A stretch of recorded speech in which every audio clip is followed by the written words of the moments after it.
toasting, joking too. Sipping and roasting is what we do.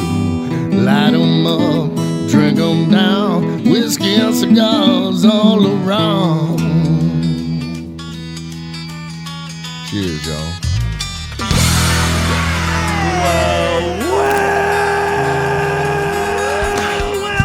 That sounds like the beginning of a party, ladies and gentlemen. Welcome, ladies and gentlemen, and anyone else who falls into a similar but unrelated category. Welcome, my friends, to this fine radio program, podcast, and video extravaganza known internationally as the world-famous Smokin' and Toastin'. Ladies and gentlemen, we are now bringing you show number 352 of Hold on, let Smokin' me and pull out my Toastin'. calculator here. Okay, yeah, I'll let you do the math. This is exactly halfway to 400. Wow, that's fantastic. I think we should celebrate. And I think we should celebrate by welcoming back one of our favorite guests who has, it's been way too long since we've had this guy on the show. It's our Smokin' and Toastin' whiskey expert, Mr. Kris Hart. Welcome, sir. Hello. Thanks for having me back. It is nice to have you back. We've actually been trying to have you back, but your schedule has gotten a little nutty, sir. You got all crazy on us, Well, you guys man. have been very patient with me about it. I appreciate it. It's been, I'll be in Michigan next week and then St. Louis. I mean, it's just been every week I've been flying out of state. It's easy to be patient when somebody brings really good stuff when they come on the show. True. So it makes the patience a little easier. You know what I'm saying? I felt like you guys have earned it, so I brought you a few gifts. Now, okay, great. We're excited about the gifts. Now, let me just say that I think today's show is going to be very interesting. Okay? We started the show out as a streaming show, as a podcast, as a video cast, and, a number of months ago, Smokin' and Toastin' became syndicated on broadcast radio. Now, we don't have like hundreds of stations, but we have a handful, and they seem to like the show. But because it's syndicated, we now have to abide by the federal FCC regulations regarding language on the show. And Ian and I have gotten, have been pretty good about it. But I know Adam in the cloud, our producer who puts it all together, is going to hate this show because He's gonna it earn seems his like year-end every bonus. time Chris comes on, the F-bombs fly. I don't know idea. why. Because when you had your own show, you never dropped the F-bomb on your own show that I ever heard. Oh, yeah. He saved them all for our show. Yeah, you would come this is on all here and news it'd to be me. like, This- well, F-bomb. That's the way I've got the pen usually... and paper ready. Yeah, okay. I'm going to time it. He has to mark down the time so we can let Adam know where he has to go in and insert a cuckoo sound effect or something. So we did the same thing on ESPN. He would mark it, and Yeah. we even got to a point when TJ Miller came on where he realized that he was marking down every time he said certain words. Yeah. And so he had to. He literally would keep saying it. So basically, the whole episode was useless for radio. I enjoy swearing, so I kind of miss the ability to drop that occasional F-bomb. We have to, now we have to dance around it and use appropriate. So did you guys discuss this beforehand? Like, hey, maybe we should have a talk with Chris as soon as the show opens? As a matter of fact, we did. Yes. Yeah. Yeah, as a matter I of had fact. no idea. This is like finding out that everyone thinks I'm flaky or something. No, I had no idea. It's not that, but it's just we were guests on your show a number of times. Yep, absolutely. And I don't remember ever there being an F-bomb, but I'm going to say pretty much every time you were on our show, there were multiple, and that was okay. Well, you know how tempted I am right now, just to give you one. I'm just going to go ahead and write this time. Yeah, right. You can let it loose right now. What's the time marker? We can, just go ahead. It'll be close enough. Freaking news to me. Yeah. So, I can Chris, say freaking, right? Yes, you can. And you can also do what they did on the reboot of Battlestar Galactica, frack. where they said frack all the time. Yeah. Which Great show. Frack is a word in English, but it's an oil term about a particular way that they get oil out of rocks and stuff. But anyway, enough about that. Let's welcome our whiskey expert, Kris Hart. And I want to say we have a number. Yeah, we are glad you're here. Thank you. We have a number of experts that we tap into their really diverse knowledge here on the show. We have our wine expert, Mark Burrell. We have our tequila expert, Liliana Rodriguez, who is awesome. And not that Mark isn't awesome, but there's something about Liliana, you just have to say awesome whenever you're talking about her. She's pretty awesome. Because she is. Yeah. And we have experts in other fields, but I would say really we feel like you are our whiskey expert, and not just because we said so, but you were also named a whiskey expert. I love that he rolled his eyes. He gets a little embarrassed about this every time we But mention you it. were named a comes up whiskey every expert by Texas Monthly. Texas I think Monthly, that's kind of a big deal. I would be proud of that. I wouldn't be shuffling that off. I'm very proud of it. Okay, good. Well, you do know as much or more about whiskey than anybody that I know. I'll say that. So, Especially Wade Woodard, but yes, absolutely. Who I think has been on the show as well. he has, but we won't. We need to call him. We haven't had him on in a while. Yeah. Oh, he's been called many names. Yeah. And of course, then there's Alan Denny, but Absolutely. we refer to him less as an expert and more as a pod crasher. That's right. This is kind of what he does. In fact, Watching the door. Kris is watching the door to see if Alan will show up today. and I did not plan anything, but it wouldn't surprise me knowing Alan. Well, Kris, one of the things that we do from time to time, in fact, it's becoming more and more frequent, but we did not do the last time you were on the show. We hadn't started this yet. Is the introduction of a mystery beverage, and it's where one of us will bring something in, not tell the others what it is. We taste it, talk about it, and then we reveal what the mystery beverage actually is. I want to point out that one of us is usually Cruz because he doesn't really trust me anymore. Well, this is true. Ian, trust has to be earned, my friend. I just try to bring in interesting things. Yeah, I know. Even when he brought in the good stuff, it I know. still We were was still such wary. a We disappointment. were still wary. I was sipping Cruz. carefully, going, "Man, I don't know. I just don't know." Can this mystery beverage be anything? Common? Yeah, it could be. In fact, generally This tastes speaking, very familiar. Generally speaking, it will be something that you can buy fairly easily at retail. Maybe not always, but it might be Malort. It might be last week's mystery beverage was Glenlivet 14. So it was, and I did that for a specific reason because Ian had brought a bottle of Glenlivet that you twist the top and it turns it into a Manhattan, and it was god awful. Oh, I bet. And so It was fine. I brought the Glenlivet to show him how it was supposed to be. This is how it's supposed to be when you twist off the top and it doesn't inject any nasty chemicals into the beverage. Are there any points awarded if someone guesses it blind? Well, we'll give you just some honorary points. You'll be the star of the show today. This tastes like a Mexican lager. Is this Tecate or It is something not very Tecate. common? It is not Tecate. First of all, do you like it? I made a fatal mistake today. Mm-hmm. I thought I brushed my teeth soon enough, but I really taste toothpaste. Oh no! Well, that might. I get that. I was about to say something. I'm going to hold off. Terry, what about you? Do you? Is this something you like? This has a. It is. It's crisp. I like it. It's. It's a trick. I'm not a fan. It's a trick. It definitely feels like It's thin. It's thin. It's not very. I mean, there's not a lot to it, but it's it has crisp a- and it's fine. It's a yard beer. It tastes like it's Yes. probably, you know what it tastes like? It might actually be presented in a fancier package for how low quality this is. You know what I mean? Like Shiner's got that Sure. Mexican lager that they do that's It's got a not very good. bitter, No, weird it's not my finish favorite to it, though. It's Yes, got I was just about to say. it's got a weird- I'm okay with this until the Yeah. finish. like weird bitterness that that. just kind of lingers there. To me, I that's get what made that. me think of Mexican lager. Yeah. To me, it's got like almost a citrus, Yeah, but okay, yeah. like a Tecate on Yeah. the back end has got like this little well, But like I ladies, accidentally got a little pulpy chunk of that the lime. St. yeah. Arnold's or well, ladies and gentlemen, I present to you this week's mystery beverage, the Montucky Cold Snack.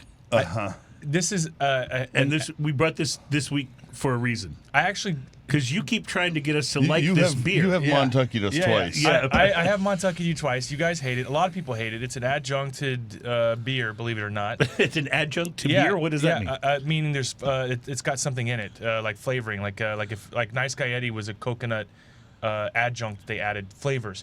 From my understanding, Montucky Cold Snack is an adjunct beer. I don't hate it. It is a cheap. I think that can's $1.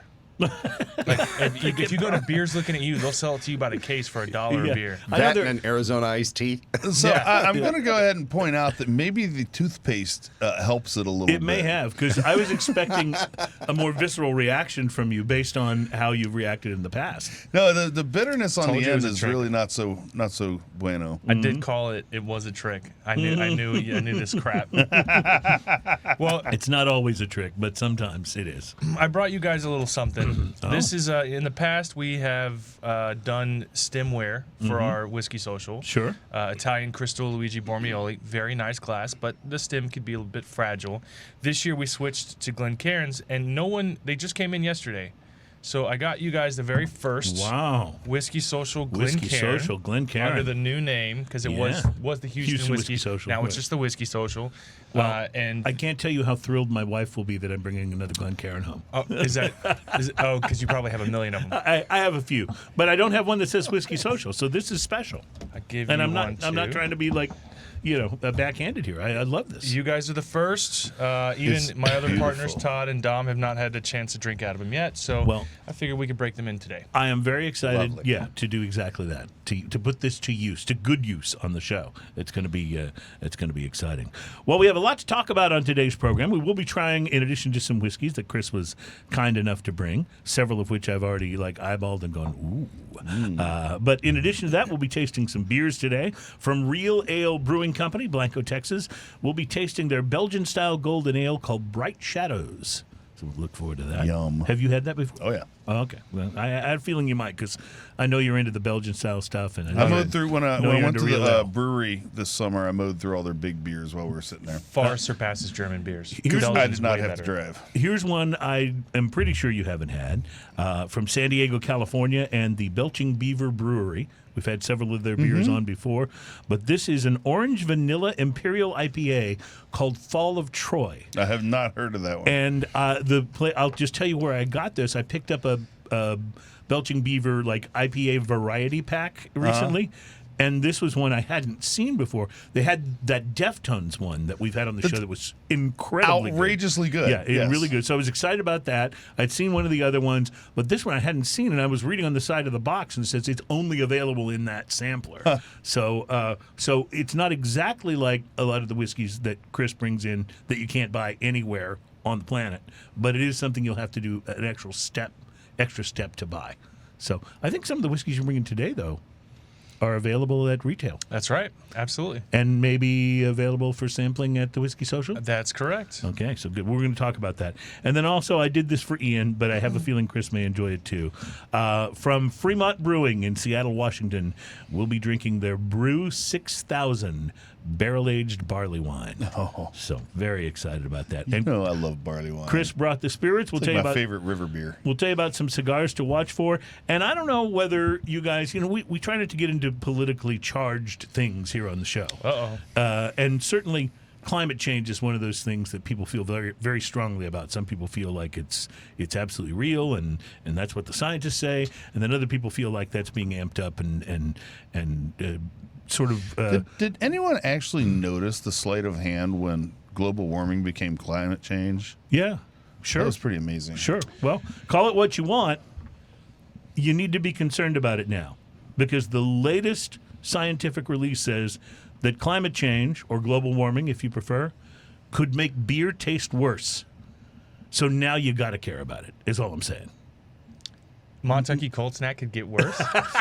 Is that what you're saying? I think it's possible. No. He said beer. Clearly said beer. That's right. And you said this is an adjunct to beer. So, yeah. Also, we will be, of course, revisiting our favorite and unexplainably most popular segment on the program, a little something we call Drinking News. We'll be getting to that in a later segment. But I do have today's Drinking News teaser headline, if you want to give me a little accompaniment there, Ian.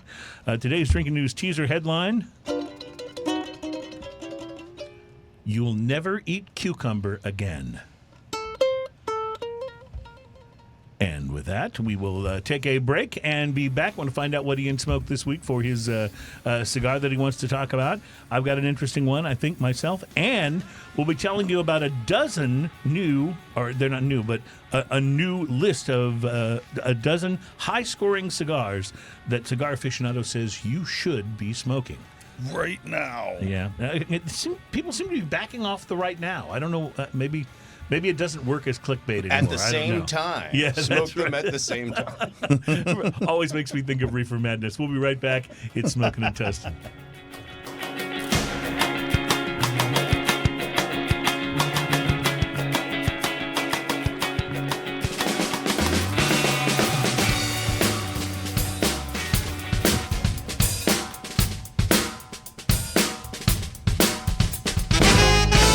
It's Smoking and Toasting. Our show is all about craft beer, fine spirits, and hand-rolled cigars. Our special guest and Montucky Cold Snack drinker today is our one and only whiskey expert, Kris Hart. Thank you for coming back, Kris. We appreciate it. And I want to get to talking to you about whiskey and talking to you about the Whiskey Social, which we have said before and we'll say again, is the single best beverage event we've ever been to. And we've been amazing. to a few. So we're looking forward to talking to you about that. But first, I thought I would ask Ian, I know it's been a minute since we talked, but have you had a chance to smoke anything interesting? I lately? did. I sat out on my patio this morning. There's something fun about having a cigar in the morning, by the way. I kind of enjoy that. Reminds me of when we were in Honduras at the Aladino Farms, when we had a cigar before breakfast, a cigar after breakfast, several cigars before lunch. Somewhere in between there. That was quite a thing. Anyway, early morning cigar. What'd you do? So my band played at the Katy Race Festival a few weeks back. And there was a booth there. You know how they have all the little booths set up at the festival. There's a booth there, and it was called Tobacco Row 88 is the name of this.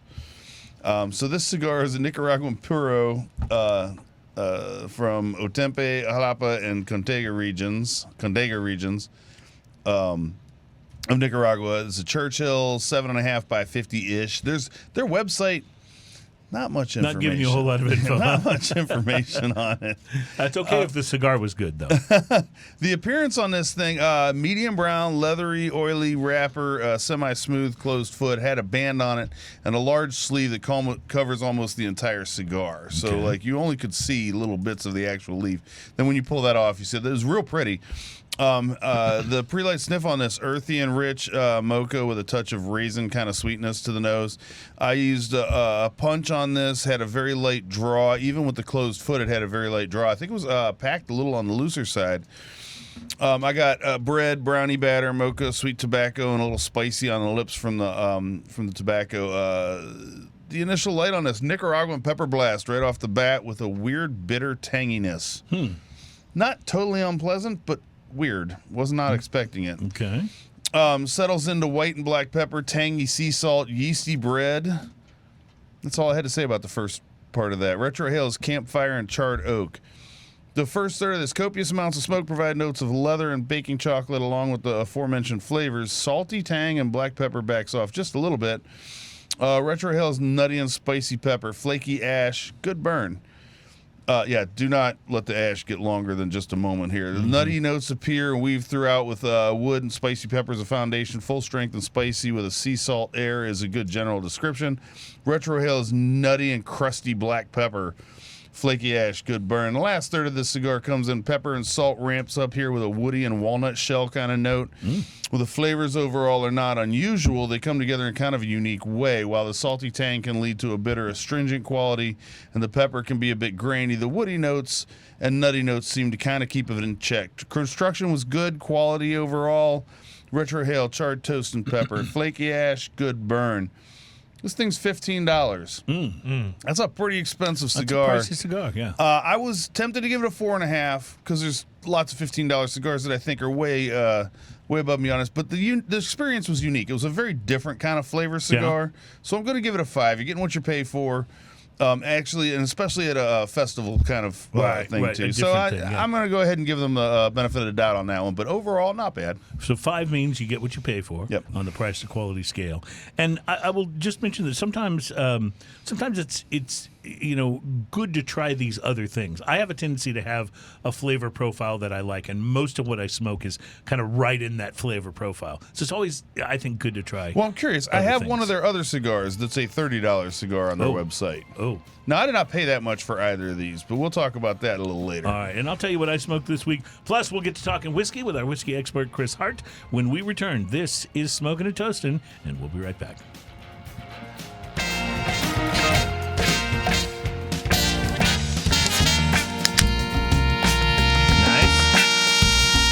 Nice little percussive accent there. Welcome back. It's Smoking and Toast, and our show is all about craft beer, fine spirits, and hand-rolled cigars. Welcome love to those things. show number 352 with our special guest, the return of our whiskey expert, Kris Hart. Kris, we're excited to taste some beers and whiskey with you, and Ian's pouring now. We'll get to that in a moment. He's doing that hard pour for hard you pouring, because that's the yeah. way you like it. Yeah. Mine, fortunately, I got to tell you about my cigar, so mine will have time to settle. Yeah. I had an interesting one this week. The Perdomo Estate Selection ESV Toro. And the ESV line from Perdomo was released in honor of the late Nick Perdomo back in 2019. ESV is touted as limited releases, but in reality, you can find these pretty much everywhere. Did I pass the wrong beer to the wrong place? Oh, yeah. Okay, well, all right. Wait. We ended up with hold extra on. beer. That one's for you. This is your Yeah. buckle this- bunny. This is my okay. buckle bunny. That's your hard pour. Got Yeah, it. Okay. All right. It'll be Sorry. ready in the two segments from now. We have to straighten out the beer. That's the most important part of the show. Yes. Is making sure we get the right beer. The Estate Selection ESV is a Nicaraguan Puro with a Nicaraguan Maduro wrapper leaf. It's lightly box pressed and sports a very pretty gold, silver, and black dual band. Perdomo says they use only the top 5% of the tobacco from their farms in Nicaragua for these ESV cigars. So this is their top of the line as far as Perdomo is concerned. I got hints of baking spice on the pre-light sniff, almost like a pretzel. Maybe wonder how this cigar would go with a good malty Belgian ale. Maybe even like something we're about to try here. Cold Draw had a similar pretzel-like vibe with earth and leather. I used my trusty punch and lit her up, preparing for a Nicaraguan pepper blast, and I did not get one. Instead, I got some of that yeasty pretzel note that I'd picked up on the pre-light, deep aged tobacco, and a strong impression of oakiness that lingered on the palate through the finish. Great construction, even burn, and a nice solid ash. In the second third, red pepper notes made themselves known. The yeastiness backed off a bit. Leather and earth moved to the forefront of the lineup. Nice complexity, not as strong or peppery as I had guessed it would be from the look of the cigar and from being a Nicaraguan Puro. The tobacco richness reminded me of a barrel-aged cigar, even though it didn't have the hint of bourbon or rum that you sometimes get with those. And upon investigating that hunch, I found out that the ESV wrapper tobacco is fermented in spent bourbon barrels. So that was where I was getting a little of that. A little bit of that, Just yeah. a little bit hint of that vibe, and that makes sense. Construction continued to be spot on. I tipped the ash at the end of each third, as you'll see, but I can't help but think that it would have held on even longer if I'd been more daring. Final third was equally enjoyable, although a coffee bitterness entered the mix that I enjoyed quite a bit, but could be off-putting for some people because it just had, like a really bitter black coffee. It was kind of like that, kind of like how some people Or love, espresso kind of almost. Yeah. or kind of like how some people love ESB beers, and then other people find them just too bitter. They don't like that particular taste.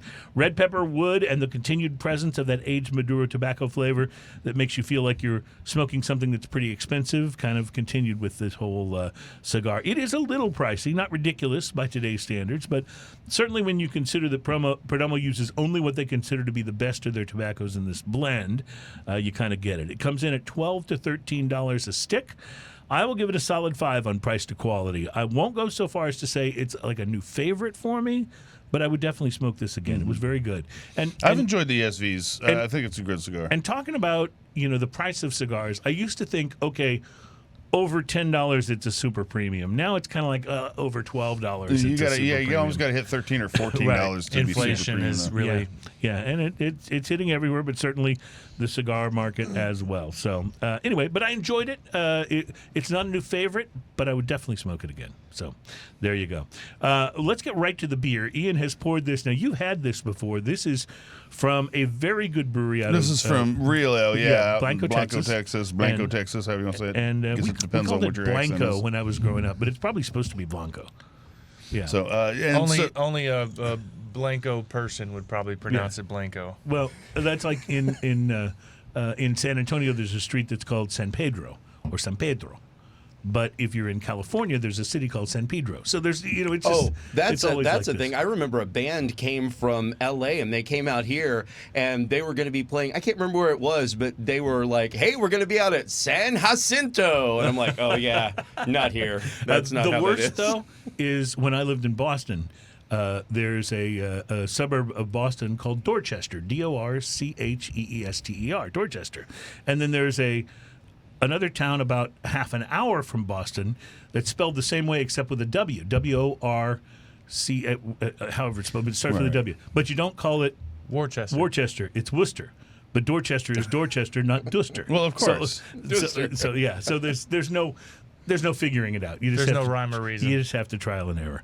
But from Blanco, Texas, and the Real Ale Brewing Company, which is a brewery I really like, by the way, comes this beer. Ian, you've already been sampling. They have a whole bunch of great beers. This is a refreshing Belgian-Style Golden Ale coming in at 6.6%. Don't they do Devil's Backbone? They do. Yes. They do. One of my favorite. Devil's Backbone is brutal. Yeah, and it's fantastic. Wonderful. Yeah, it's fantastic. Yeah. But if you want to buy a 12-pack for the $16-17 range, and it's like 8% per beer. Yeah. HEB sells the. It'll get the job done. The big ones. Yeah. The singles. Yeah. Nice. Ian, what'd you say the ABV is on this? 6.6 on this one. Well, I got to tell you, it doesn't drink like it's quite that high. No, it's light and fruity and kind of refreshing. Mm-hmm. It has a little less of the dark kind of funky fruit things that you get in a lot of Belgian. But it's got just enough there to say, hey, I'm a little bit Belgian. Yeah, it does have some fruitiness, maybe not as malty as I was expecting. It's Devil's Backbone light. It's like a lighter. Kind of. If you want the funk, definitely Devil's Backbone has the funk. It's good beer. But this is good too. I enjoyed this. Kind of a different I didn't twist put that on together. It is very much like it, isn't it? It's all it's just like a got lighter a similar version. profile. Yeah, Lighter ABV, lighter in flavors. If you like Devil's Backbone, but you're not like Ian. 6.6 is the lighter ABV version. But you're not like Ian, and it's not what you're going to drink floating down the river in the middle of the summer. This might be a good alternative. So just so you know, it was on my river trip when I went to Real Ale, and I did drink it on the river. You did drink Devil's Backbone on the river? Yes. I actually brought a 12-pack of it and tossed it in my cooler. Because of course you did. You are who you are, and that's why we love you. So it's like that. By the way, real quick before we get into whiskey tasting, I just want to say thanks to our special guest from last week, Charles Rodriguez from Big Owl Craft Brew House in Houston, and both the brewers from Turkey Forest who came on and hung with us. That was so fun. Lewis and Oscar, yes, those guys. That was amazingly good beer. Yeah. It reminded me a little bit of what I was telling you when I went on my vacation last summer, the family reunion, and we were out near New Braunfels, Texas. Right, you mentioned and that. And I went to that Guadalupe River Brewing Company. That place was incredible. So it is Guadalupe, but if you're in Austin and you go down Guadalupe Street. Yeah, that's right. Don't pronounce it Guadalupe. They look at you weird. Yeah. You just make a left off of Cesar Chavez. Cesar Chavez. That's what you do in Austin. But no, the Guadalupe, I can't say enough about Guadalupe Brewing Company. And this place reminded me a little bit of them, even though it was much smaller and didn't have the big outdoor, area and stage and stuff. But just the quality of the quality beers. of beer was so high. Yeah, I thought it was so high. I thought it was fantastic. So Kris Hart, our whiskey expert, is with us, and Kris, I don't want to ask you anything that you don't want to talk about, but since we had you on the show last, I think some things have changed for you. Are you still in the business of, curating and bottling spirits? Is that still something you're doing? Yes, that's still a thing, although some things are changing. So we... after we had Bryan Cranston on my show in March, or February, whenever it was. By the way, totally jealous, just so you know. He's probably my very favorite actor. He's incredible. And that was the last episode I did of my show before we switched to a seasonal. The goal was to switch to a seasonal schedule where we don't do it every week. Because in the process of launching Gregarious Grump and Prideful Goat, the hardest part about that is you've got to find new states. So over the past 2 years, me and Randall Sullivan from Bourbon Real Talk have been traveling quite a bit trying to get new states of distribution. In fact, we just launched in Canada not too long ago. We've added Alaska to the lineup. We've got Arizona, New Mexico. We just signed a 5-state deal with Maverick, so we'll be adding Illinois, Colorado. It's utterly exhausting, and it makes it a little difficult to do a weekly show every week. Sure. So in the process of all of that, I don't know what all I can talk about, but we're in the process of me getting out of this entirely. Out of the spirit side. Yes. Really? And Yeah. that surprises me a little because I know you love this. Oh, I love it. I love it a lot. It's likely going to be one of my partners buying me out completely. Okay. So it'll be solely their brands. Can I ask you something selfishly? Sure. Before that happens, will you grab a whole bunch of bottles and stash them? This You gregarious stole the grump words. is good stuff, man. You Oh, stole yeah. the words right out of my mouth. Yeah. So we're working through all that. There's quite a bit of legal paperwork that has to get done, but I don't know what all I can talk about. But I am exhausted. Well, and I know obviously the Whiskey Social, which started as the Houston Whiskey Social, has become a bigger and bigger event every year. Yeah. Bigger and better. And I know you've talked about taking it also on the road and doing it in other cities as well. Yes, yeah, and this year will be our 8th year, November 18th, which I think by the time this airs will be a couple of weeks from now. Yep. And then we've been trying to expand the event. In fact, Graham McTavish from Outlander, from Witcher, from Lord of the Rings, he'll be at the event launching his brand here in Texas.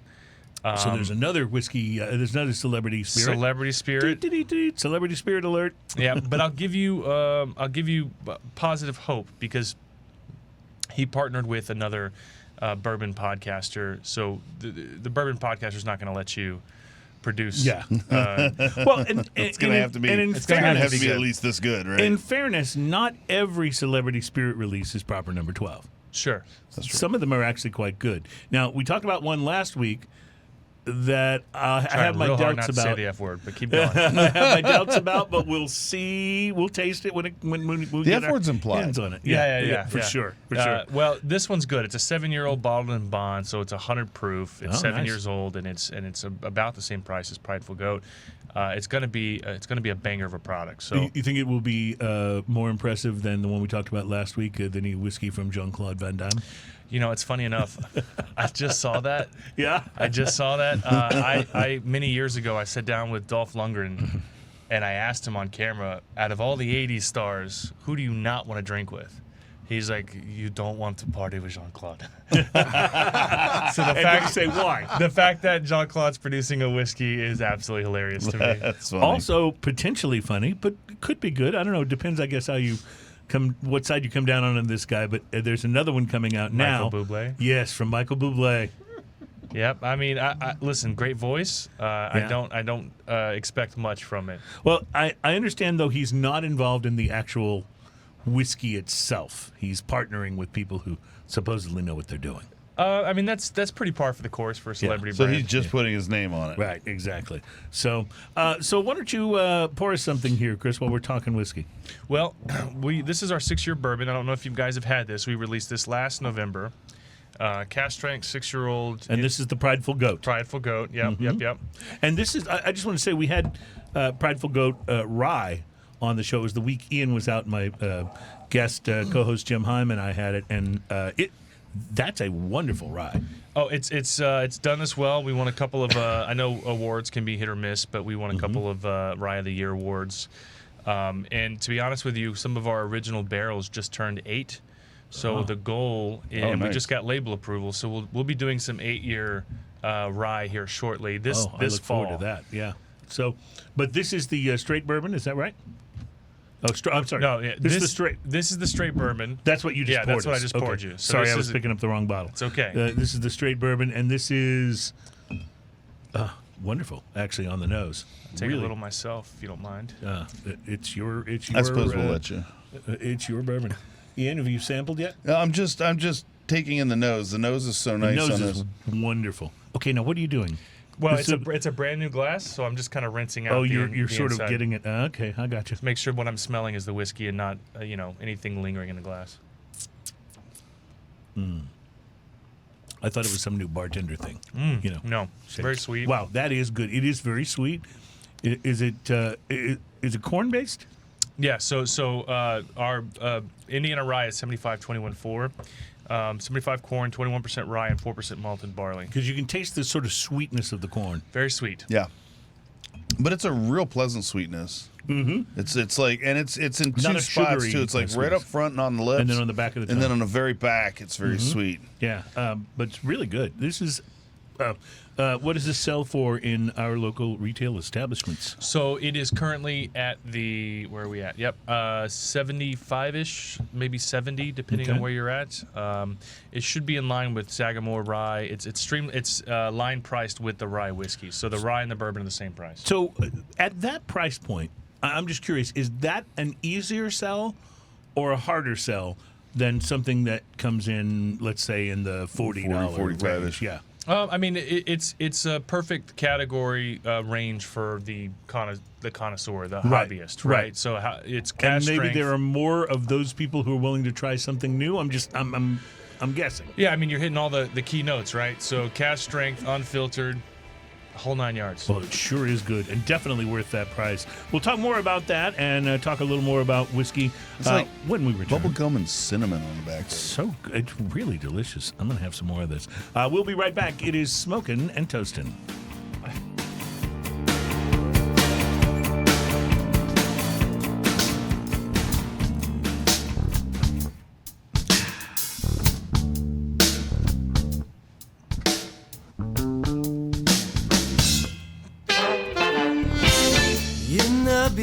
Welcome back. It's Smokin' and Toastin', our program all about craft beer, fine spirits, and hand-rolled cigars. Love those things. We mentioned in the last segment that Michael Bublé is announcing that he's coming out with a whiskey. I wanted to read you the headline of the article that I found about that, where I got my information. This is the headline. It says, Michael Bublé announces the launch of Fraser & Thompson Whiskey, a collaboration, this is in the headline now, a collaboration between celebrated distiller Paul Circa and West Brands, leaving whiskey making to the experts, thankfully.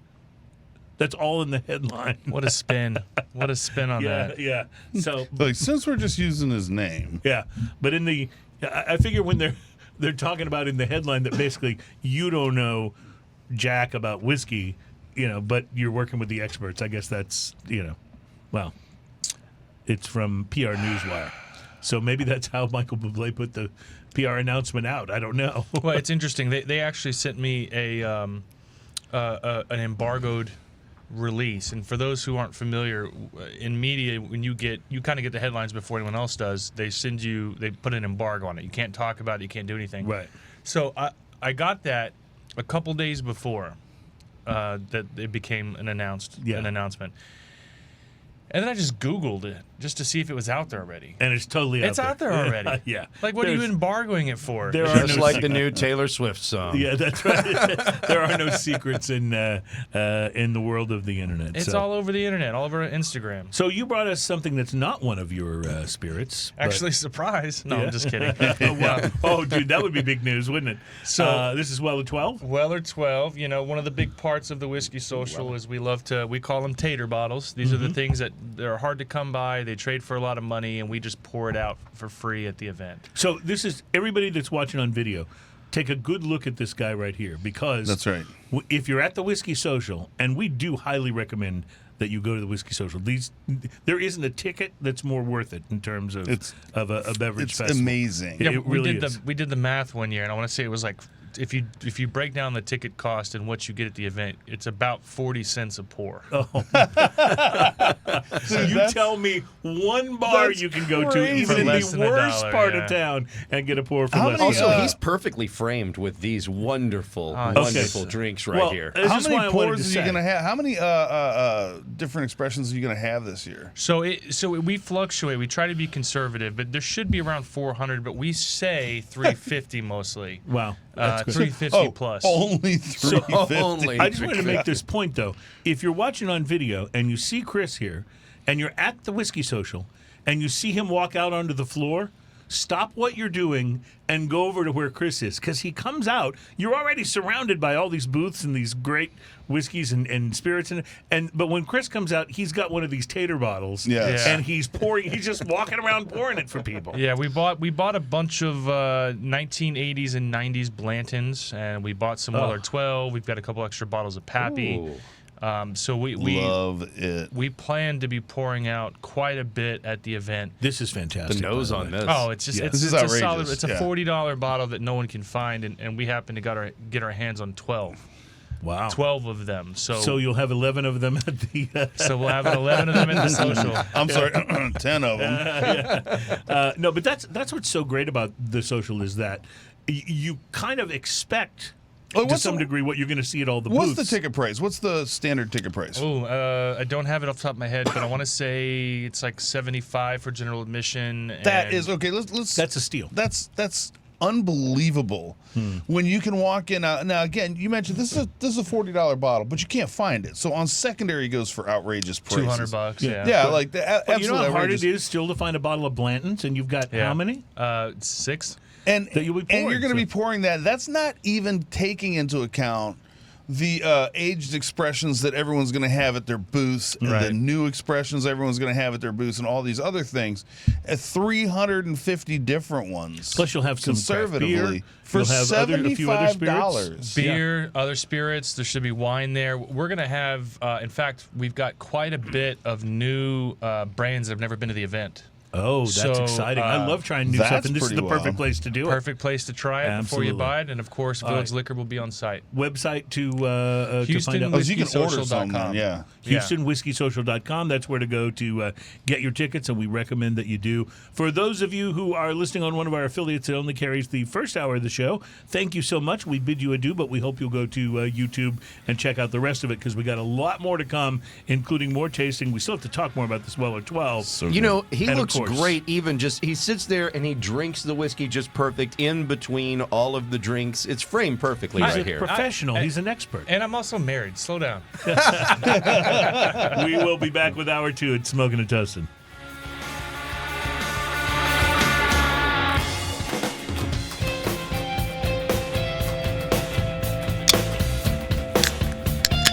Welcome back at Smoking and Toasting. This program is all about craft beer, fine spirits, and hand-rolled cigars. It's show number 352. Halfway to 400, y'all. Our expert on whiskey, Kris Hart, is with us. He has poured us some of this Weller 12, and I just want to mention again that this is not a bottle that you can just walk into the liquor store and find because it is in such high demand. Even though it's not a super expensive bottle, it's about a $40, 40 to 50. $45, but Yeah. it trades for around 200. Right, on the secondary market, Yeah. sure. But if you haven't had a chance to sample this, or it's been a while since you've been able to find a bottle of Blanton's, or there's a number of other things like this that they will be pouring at the Whiskey Social. And that's why that $75 ticket is so worth it. Because when are you going to get to taste something like this? Right, You know? right. And it's absolutely wonderful. I mean, this is a just imminently drinkable, just straightforward, wonderful. Heavily oaked. Yeah, Just gorgeous. It catches a lot of flat. I almost said something else. It catches a lot of crap from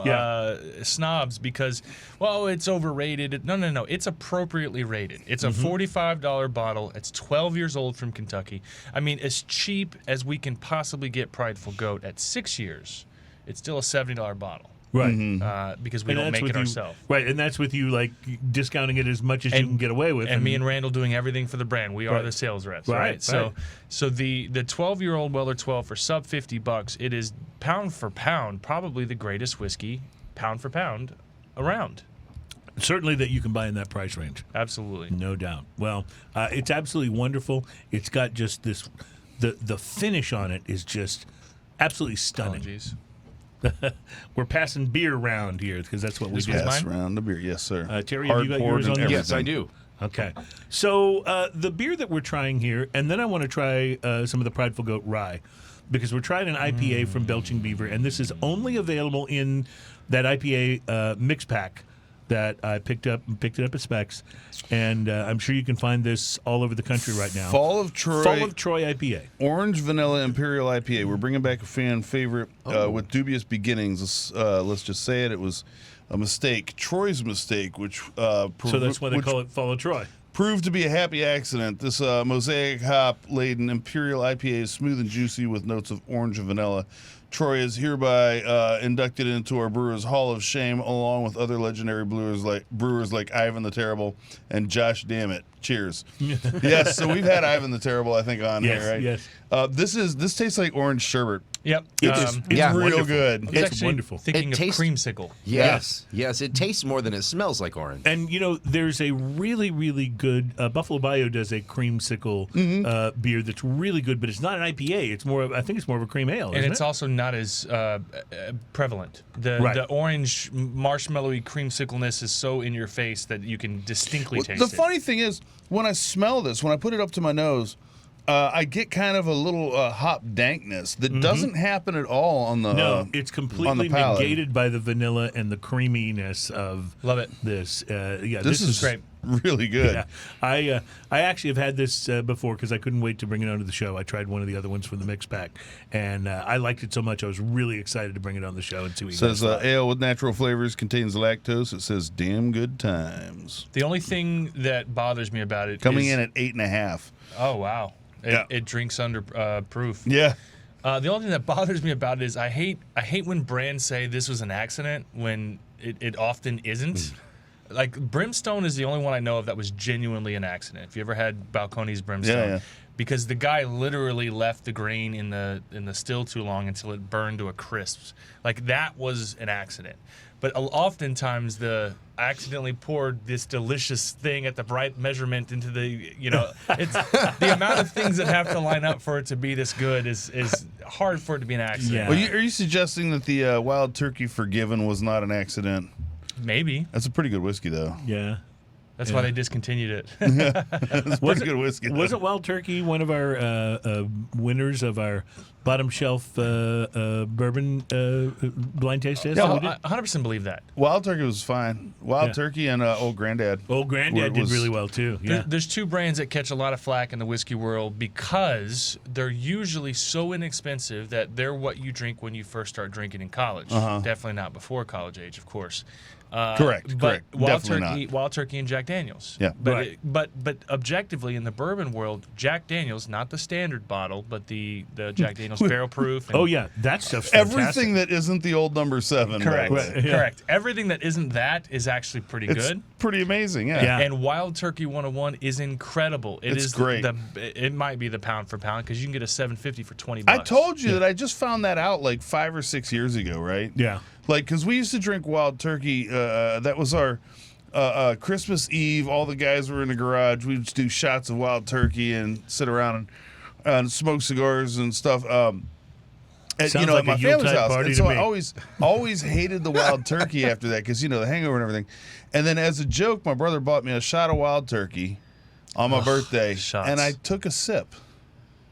Yeah. And I went, holy cow, this is really good. Yeah, it's actually delicious. And I've yeah. been an absolute fan ever since. Well, we really should have subtitled our Because everything sucks bottom when you take shelf shots. our bottom shelf bourbon blind taste test. We should have just at the end we should have just said, forget everything we tasted, just go with the Wild Turkey 101. Yeah, because absolutely. it was that much. I think. Well, that here's the thing I've learned But the about old granddad shots. was good too. I'll say. First off, don't take shots.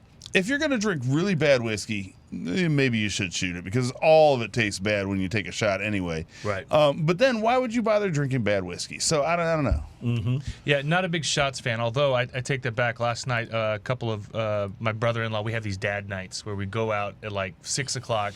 We're home by 9. Living the life. Play a little golden tea, and What is that fishing game that they have in some of those places? yeah. And what we did is we played roulette, where we had 6 shots. 2 of them were regular shots, 2 of them were doubles, and 2 of them were just like Red Bull, like that you could. Right. So everyone had to grab a cup randomly. And unfortunately, a couple times in a row, I got the doubles. But it's Unfortunately, he says. But other than that, just shooting whiskey, period, is the wrong way to go. Yeah, it's the wrong way to do it. It's just because nothing tastes good when you just slam your palate with it. We're talking about all of this, and I want to try some of the Prideful Goat Rye while we're doing this IPA. But there's a very interesting article, and now it wants me to subscribe. Okay, let me see if I can start reading. Hold on, I have to give them There's a my way to turn that off, too. email address. Hold on. I didn't see this coming, but we'll do this anyway. Well, we'll do some shots while you're figuring that out. shot. Something went wrong. Please try again. Okay. Something went horribly wrong. This is the story of my life. This is a long Because if Something there's a went wrong. countdown timer on there, we're all leaving the room. Yeah. Right. Okay. I've already gotten one call from the IT guy that I have to stay late and help. Yeah. So I hate this. Sometimes I'll go and I'll find an interesting article and I'll read it and I'll go, oh, this would be good to share on the show. And then when I pull it up to share it on the show, they're like, subscribe to read this article. I had an article I had found, and I thought it would be interesting to talk about on the show because it was and I disagreed with a lot of what I saw. Oh, I love disagreements. Let's do it. The title was "The Right Cheap Beer for Any Occasion." Is this the same Prideful Goat that I have? If you have the rye, then yes. This was our so good regular. We started with a 15-year, then we created a namestay, something that's available year round, and that would be the 6-year rye. This is our number one seller for sure. All right. So that one is. Here we go. I got it. So while we're trying this and going back and forth with the IPA, which please do. Thank you. There's more IPA. Follow Troy. Have you tried it with? You haven't tried it with the IPA. I haven't. Oh, yeah. Let's do that. Try this. There's a little bit Because left. I will tell you something about these things together. They're pretty nice. Hey, man, double fisting it all the time. I'm down. I would just taste one and then the other, maybe. Yeah. You know, maybe a little back and forth. Oh, I my don't- goodness. I don't know about two at the same time. It's back and awkward to watch. The back and forth is terrific. You in Both college. ways. These things match up real nicely. The creamsicle is just so good. Yeah. The exhale on that, Yeah. you know, then that this- retro The hail. retro hail, yeah. Yeah. And then this rye, this is the Prideful Goat. Bourbon. Sorry, I There's keep the picking rye. up the wrong one. The You know Prideful why? Goat straight rye. Why? Because of the color. Yeah. But if you go down the rye aisle at Specs, everything that's rye is a green label. Green, yeah. But funny enough, bourbon from corn is green. Right. Not this color. It's more like this color, yeah. Correct. And rye is this color. So But you for went some- with the true color. Well, that also makes you stand out on the shelf, which is a smart thing to do, too. Funny enough, I got some pictures from my producer Brandon Strange over at ESPN. He went to Specs and they put the bourbon with the green label in the rye aisle. Just because of the label. And he told him just because ryes are green. He goes, no, but it says bourbon. And so funny enough. Interesting. While we're on the subject, let me just ask you the name Prideful Goat. What does it mean? Where'd it come from? Oh, me and Randall were trying to think of something long term. Like what would be something that we could carry into long term branding. And what we thought of is I have always wanted an old style Irish pub. And I can see a round sign with this logo. I mean, that's the perfect. Maybe that's what round you can wooden do sign. once you're like, have a little more time on your hands. Maybe we were I'll thinking. come to your Irish pub. I'll spend money there. Yeah, well, I may have to change the name. I don't think I can borrow. If I get bought out, I don't think I can Then you borrow can't borrow the Prideful Prideful Goat. Goat. But originally the idea was to It have could be the something- shameful sheep. Yeah, I like that better, actually. we actually had this image in our head, the stubborn goat, of a goat that was like in a barbed wire fence, and the more that he resisted, the more he get entangled. Sure, But yeah. stubborn goat doesn't flow right. Prideful goat just seemed more apropos of I like it. of a stubborn goat. I like it. So let me run down this list for you now that I have subscribed to the Washington Post so I can read it. And I will already tell you I've got big problems with this list, but those are the ones that are actually more fun to read. They say the right cheap beers for any occasion or activity. And they start out with a hot day at the beach. They say Miller Lite at the beach. And they say a hot day on the beach calls for an ice cold beverage, and that's when a Miller Lite shines fresh out of the Yeah, cooler. this is called sponsored on a sunny content day. for the Yeah. record. Drink it in 13 seconds or Although- it tastes amazingly Although bad. I will say this. If you're faced with a choice between Miller Lite, Bud Light, Coors Light, I'd go Miller Lite every time. Okay, I will agree with that. Yeah. That doesn't make it good. I'd go Michelob Ultra Oh, see. Ouch. over I just- Miller Lite or Coors Light. See, that's just water. That's Yeah. not beer. That's water. Oh, you're saying gotta stay water's better hydrated. than right? Yeah, that's probably a good. In between Probably a whiskeys, good you point. got to have water. Ian, what was that hop flavored water that you brought in that was so good? That was that Lagunitas. That Was was. it Lagunitas hop flavored water? Yeah, forget Michelob Ultra. It's going to really take you good. 7,000 of those to get tipsy anyway. Just drink the. It was literally hot flavored water. and it's delicious. It's really Like, good. It doesn't sound good, but it is. Sounds like hot dog water. Yeah, it does. Number two, I'll agree with them. Yangling at the dive bar. Yeah. I've been Yeah. to dive bars Yuengling. and had Yingling, and it When was you go pretty Yingling, wonderful. do you go flight or do you go No, standard? No, I amber. go with the regular, the Yeah. regular Yingling. So. Agreed. Tecate Yingling at the lager. tailgate. Love Tecate. I will do Tecate over any of the other Mexican beers. Yeah, No. agreed. Except In a Negro can. Modelo. I want Tecate in No, a can. I don't. I will pass on Tecate. I will just get whiskey or bad tequila. I'll tell you what it is. It's nostalgia. Growing up in Pasadena, poor white trash. Pass a get down, Dina. Yeah, you put a Tecate in a can in front of me and some limes and some coarse salt, and I'm in. Budweiser at the Basement Punk gig, pass. Hard pass. Yeah. Sapporo on a picnic or after a day hike. Sapporo's okay. I'll do that. I like Sapporo. Sapporo's Lately, okay. I'm more of an Asahi guy. Yeah, I bet you are. Pabst Blue Ribbon on the fishing dock. No. It's still so crazy to There's me really how Pabst no is good $100 reason for in Pabst Japan. Blue Ribbon. Yeah. Modelo Especial at the DJ set. Modelo I'll is take a Modelo. out of Yeah. all of those. Modelo is probably one of the better choices. Although Negro Modelo, Negro give me Modelo that is anytime. really pretty good. All right. Well, there's a few for you to think about. We got drinking news right around the corner, and we still have cigars to watch for to talk about, and we still have more to taste. You are watching and listening to Smoking and Toasting. We'll be right back. Cheers, y'all.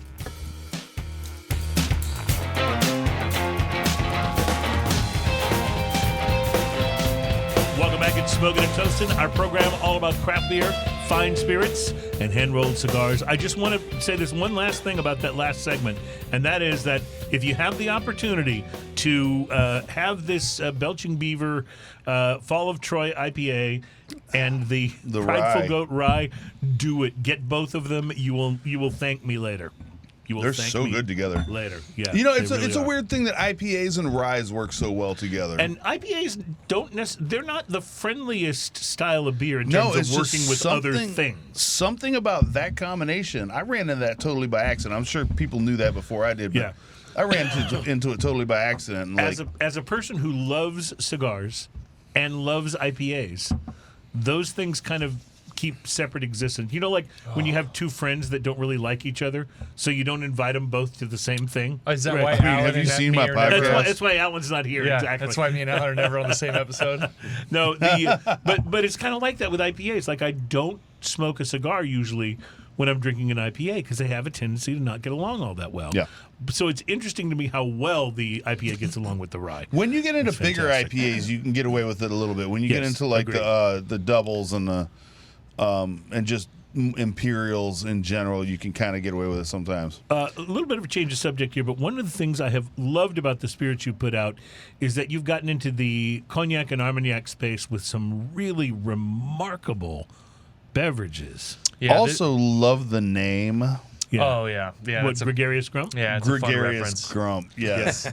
Yeah, so this is a 30-year-old cognac. God, that's good. It's so good. It's cask strength, 52.6, 52.3, 52.9. You know, one of the things I think we should mention is that cognac doesn't get nearly the Oh, attention man.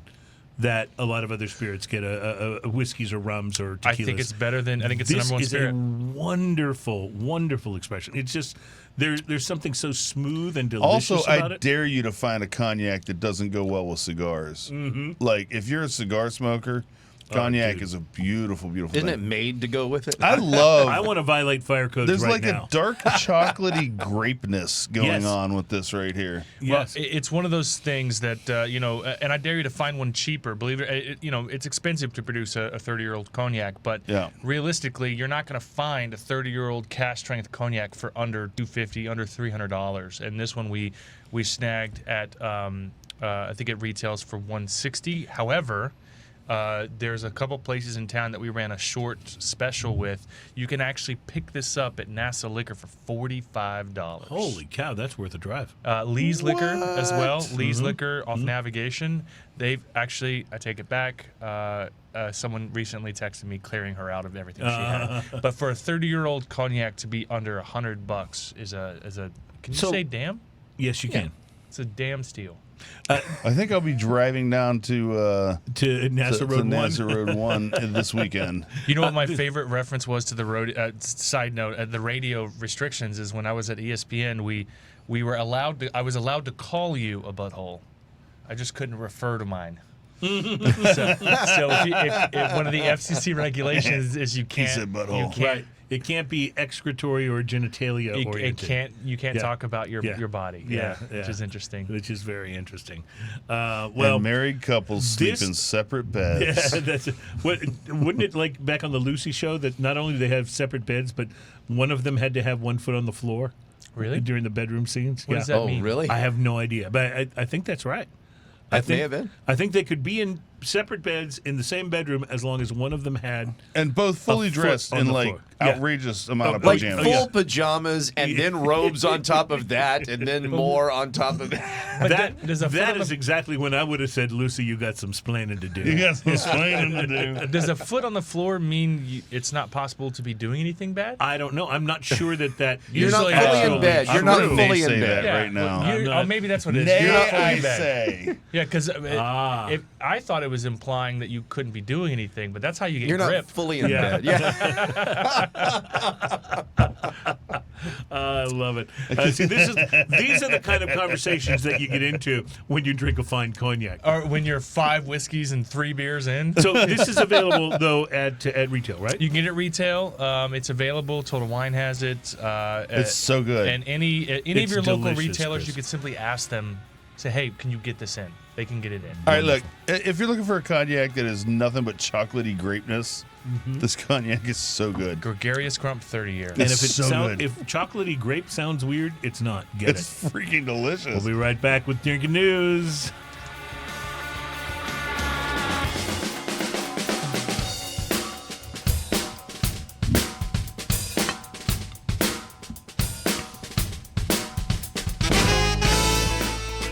Welcome back. It's Smoking and Toasting. I was waiting for Ian to give me the sound effect of the bottle opening, but that one is resisting us a little bit. This one is fighting me the whole time. Ian was working on it all during the break, trying to get the wax pulled away because this is the barley wine that we're going to be trying here from Fremont. Oh, I'm Brewing. going to get into it. Keep talking. All right, so as Ian does that, I'll prepare. There we There we go. That's the sound we were looking for.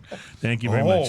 So, so you can now before you pour, we got to do Drinking News. I mean, it sounds like 15% ABV, whatever it is.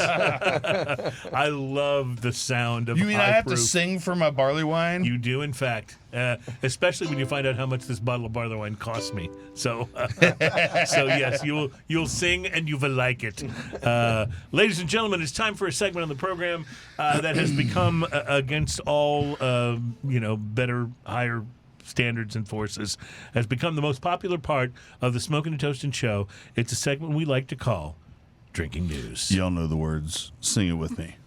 Drinking news, drinking news. Now it's time for drinking news. Drinking news, drinking news. Now it's time for drinking news. A Florida man with one arm said he had a gator for a pet. When asked about his absent arm, he said, I had to take my gator to the vet. drinking news, drinking news. Now it's time for drinking news. Cheers, y'all. Well, as we always tell you here on Drinking News, these are stories that we find across the World Wide Web and various other news sources. These are stories that we at least believe to be actually true. In other words, not from parody sites like The Onion or something Sure. like that. These are stories that were reported as true or as if they were true. So- Although The Onion is hilarious. yeah. Oh, I love The Onion. And we recommend that you check it out. But in the meantime, as we always say, these are stories that sometimes, but not always, involve drinking, but are always best enjoyed if you've been I got a whiff. drinking. Yeah. That's breakfast And cereal. you may have to have been drinking to properly enjoy this segment, but you don't have to have been drinking to know that we all live in a pretty weird world. Or at the very least, The head, I was gonna... a world that involves a lot of weirdos. I was going to give you the one with no head. So- Weirdos. I'm on it. I'm listening. So when we hear reports of strange people doing strange things, it's easy to dismiss them as just, oh, well, there goes another weirdo. But when a pattern begins to form, when there are multiple instances of the same kind of weirdness, it can make one wonder if something's just a bit off about the rotation of our world on its axis. Either that or there's maybe some strange Instagram challenge going on that we don't know about. That could very well be the case in the normally rather quiet neighborhood of Dearborn Heights, Michigan. Dearborn Heights is a Detroit bedroom community. I've been there. Of around does that do? 65,000 residents, where popular things to do reportedly include I have the family that lives there. Midtown Groove scavenger hunt. Perhaps you've been on that. What's a bedroom community? And something called the Motor City Ghost Tour. Bedroom community is like, where people that work in town, then they drive back out to the quote-unquote bedroom community because that's where they sleep at night and that's where their house is. But isn't that everybody, though? Well, that's the suburbs. Well, It's the yeah. suburbs is basically what it is. Gotcha. Yeah. I used to play in Dearborn when I was a kid. But the Midtown Groove scavenger hunt and the Motor City Ghost Tour didn't prove to be quite what several Michigan men seem to be looking for recently.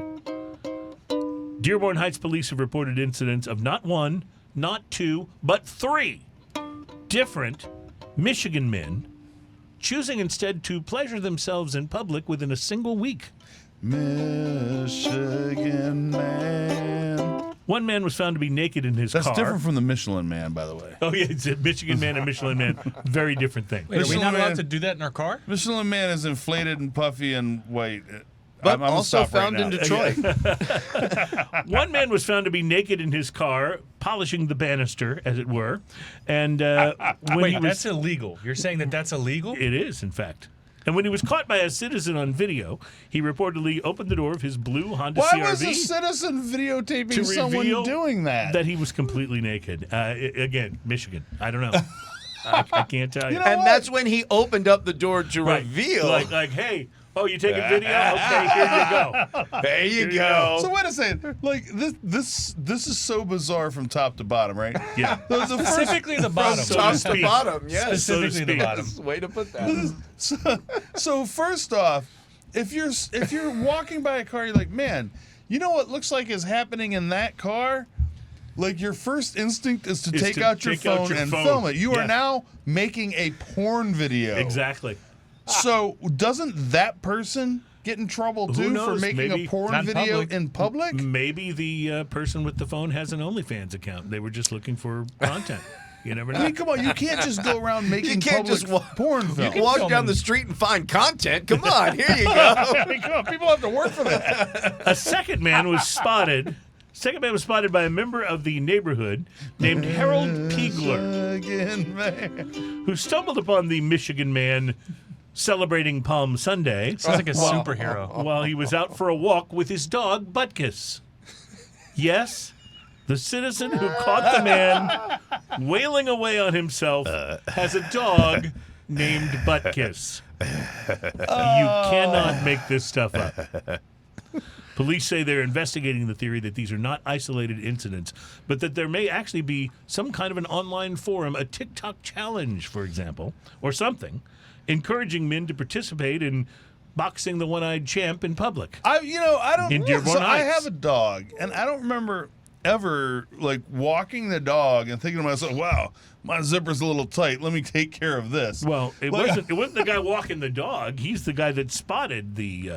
Oh, the guy Oh, walking the the incident. dog. Yeah, So yeah. some guy's just standing there. No, he's just standing there boxing the one-eyed champ in public in Dearborn Heights, and Spanking the monkey. Yeah. I mean, you guys are worried about my language on this show, but Jesus. these are carefully crafted so as to stay Avoid within the any boundaries. Some guy was standing Not out of there. good taste, you understand. Some just guy of is the standing law. out there dusting his broom. Yes, exactly. A third Michigan man has actually been arrested. A 45-year-old male was taken into custody after police. Again, man. He's taken into custody after police observed him making the bald man cry a block from Annapolis High School. So he'll be spending a little time behind bars. I'm waiting for you to come back to us. here. That's a hard one. Like you're outside of high school, buddy. You were way Yeah. over Yeah. bounds there. Yeah, and there's some sort of like zoning restriction for that out of high school. Well, I don't know if it's to that Like, okay, specifically, so but yes. sorry, that one crosses all kinds Yes. of lines Yeah. that are very, Well, very, he's very been bad. arrested. That's the good news. He'll be spending a little time behind bars for a while. Surprisingly, or perhaps unsurprisingly, the man was caught with a supply of meth Oh my gosh. and a cucumber. Oh, Wait. What were both of those two items doing in this scenario? Bet you can't guess what I'm doing. well, let's just say you can only see half the cucumber. Reporting live from Michigan, where I feel really bad for the employees of the Dearborn Heights Police Department, especially the one whose job it will be to enter the cucumber into evidence. My name is Cruz, and that is your Drinking news. Drinking news. That's our time for drinking news. You just have to figure, when you get caught with something like that, you open up the car door, out falls your container of meth and a cucumber. Did it fall out? And a weed Maybe eater. it did. So I'd like to point out that Terry, our producing engineer, is making Ray Stevens references. Yes, you got it. And I am just weird And enough live to have chicken. got that.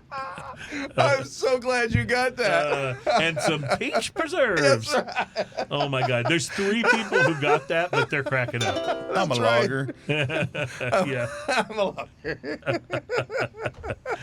Welcome to the show, ladies and gentlemen. It's Smoking and Toasting.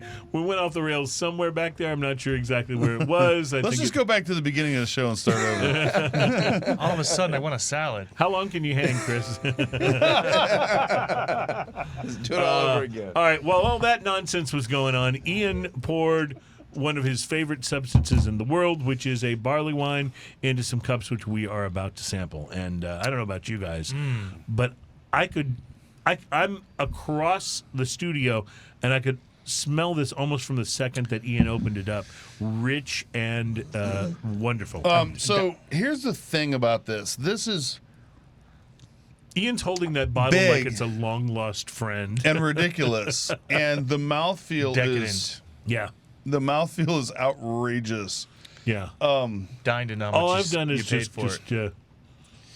English-style barley wine aged in bourbon barrels. Fremont Brewing began as... I'm not going to go through all that, but basically, in your hands, a special nod to you, a gift for those that will continue to give many years from now. And patience. Brew 6000. This English-style barley wine uses floor-malted English barley, noble hops, and is aged 10 to 15 years in a 10 to 15 year single-use bourbon barrels for 16 months, bringing you complex and subtle craft beer flavor experience. Single use is an interesting term because it has to be.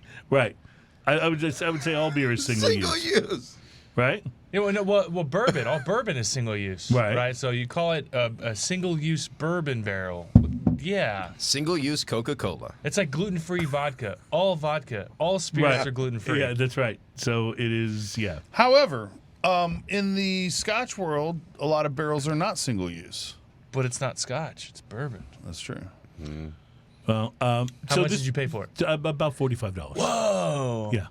It's really good. It was Freaking a pricey delicious. Really it was a good. pricey one. But sometimes I splurge on these things that I think Ian's going to really like. Because what I read about it was that it was much more of a British-style barley wine. And, we've had this conversation before about barley wines, that some of the American-style barley When wines... people put American-style barley wine on there, Why? They're more carbonated, which I don't think works for a barley wine. it's like you have a bowl of mashed potatoes and someone puts a part of their anatomy in it. Like, Which part? It's not good. You know what I mean? Like it's not good because you have this beautiful thing. You've And seen then that all of a movie, sudden- American Mashed Potatoes. Yep. So So yeah, because they you're take, giving a lot of can men you in Michigan imagine- some ideas. Can you imagine this right here, but then hop to the point of bitterness on the end? Oh, sure. Like that's awful. this is And I love hops, but this is not a place where they really need to be a dominant. Like you do not Yeah. you do not Agreed. need to take a barley wine and make it bright and hoppy. Stop. Right. It's not exactly Just what we're don't going. do it. Just it's let not a what you're barley going- wine be a barley wine. And by the way, don't try to overcarbonate it, because there are some You don't beers need that any are wonderful with carbonation more in a barley carbonation, wine. and this is not one of them. I almost just sneezed so hard. Had anyone ever sneezed on air? Is there a sneeze button? Oh, I've totally sneezed on Okay. it. They actually do exist in studio, but they actually have cough buttons that you can push Yeah, that just yeah. shut your mic off for a second. One of our previous engineers, Doug, farted on air. There was that. That's pretty awesome. yeah. So, Did it make it to the mic? oh, That's I'm pretty sure you can go back and search the archives, ladies and gentlemen, you will hear Doug The fart passing gas. episode. Yeah. It's not the lost episode. No, this one actually made it to air. If you That listen one made it closely, you there. can still hear me snapping at him off air. My gosh, this is really good. It's very Yeah, decadent. it is. It's so good. So it's very boozy.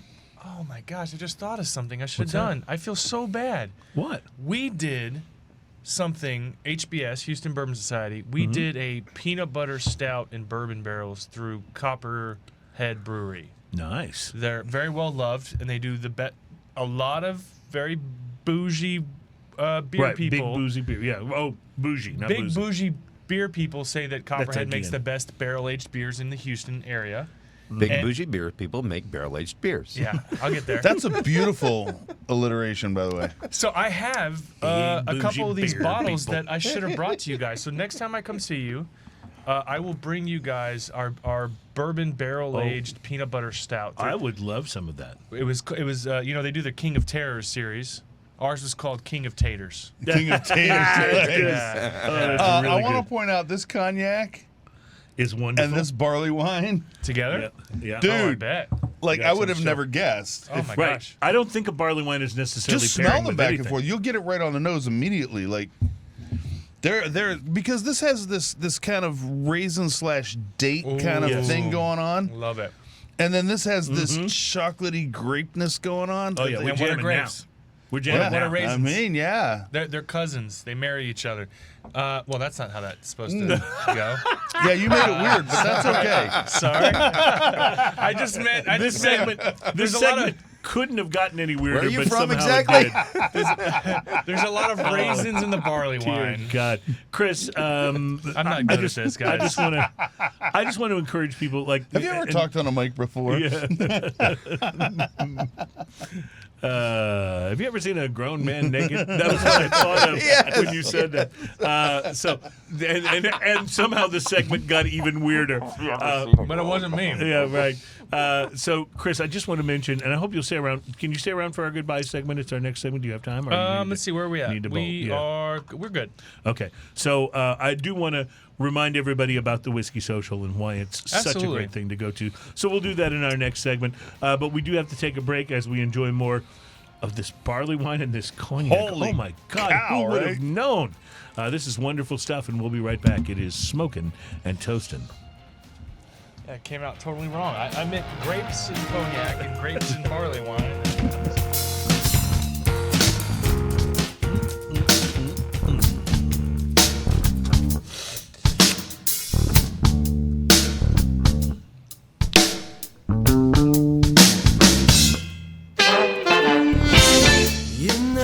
Welcome back. It's Smokin' and Toastin'. Our program is all about craft beer, fine spirits, and hand-rolled cigars. What a blast today with our good friend and whiskey expert, Kris Hart. Thank you so much for coming on the I show. am so glad you had Thanks some for time this having week. me, guys. I'm glad we made it work. I really felt bad. Ian was after me, and my schedule's been so crazy. Yeah, well, we appreciate you making time for us. This, By after you, I mean, I was kind of stalking you a little bit. yeah, it's nice to be stalked every once in a while. Well, you guys are very Makes you feel wanted. You guys are like Alan Denny. You guys are low maintenance friends. Like Yeah. there's a lot of love and understanding and Yeah, trying yeah. to pull things off.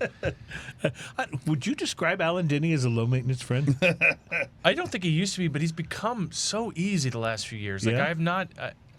I may not hear from him for months, and then I give him a call, and it's like we had never. Hey, like, man, It's what's like there was no break. Love Yeah, that. well, that's Love that part guy. of it. That's Love a that. good part of it. I just want to mention about this barley wine. I don't know if we identified it properly. We talked about the fact that it was about a $45 bottle, but it's from Fremont Brewing. They are out of Seattle, Washington.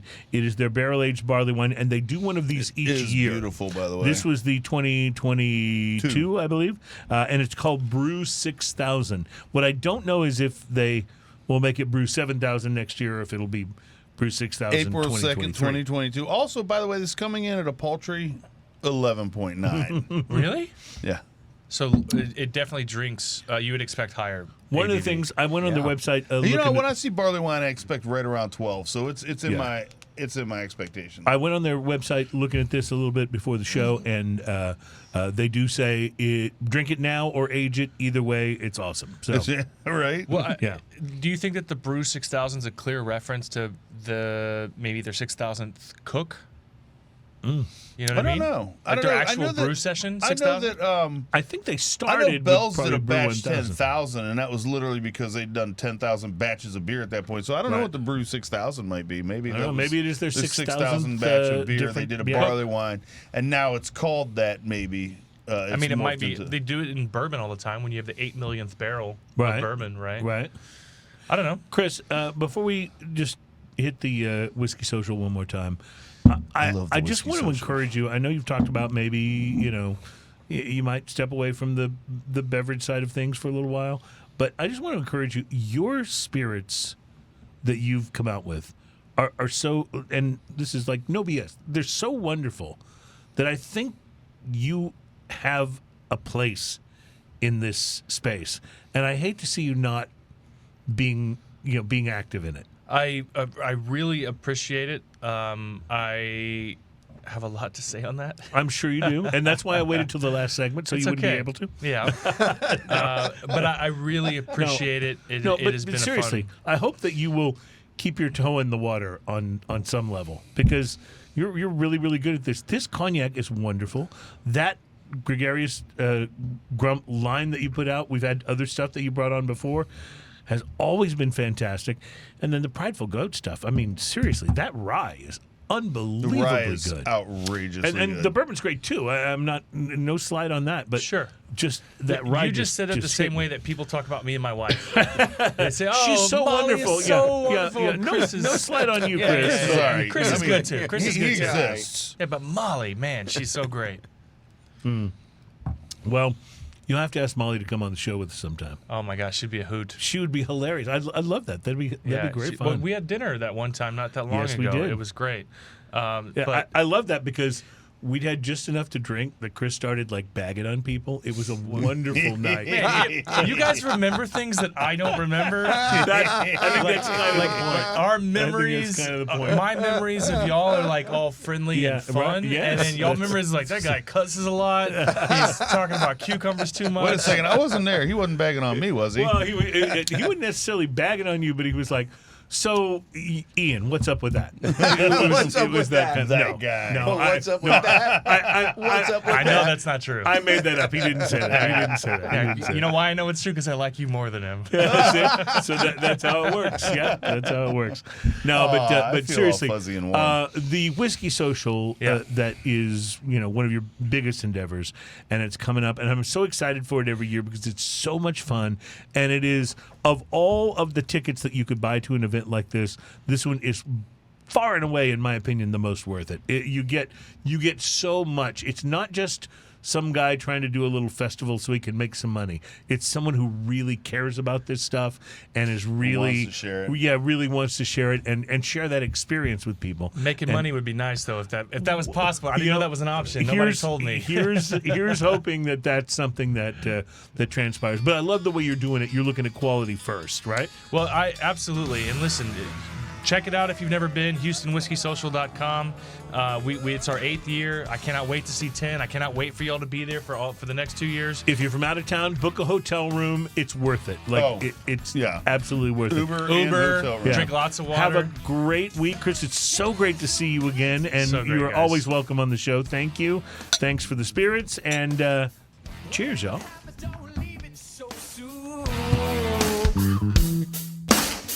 It's alright when it's okay.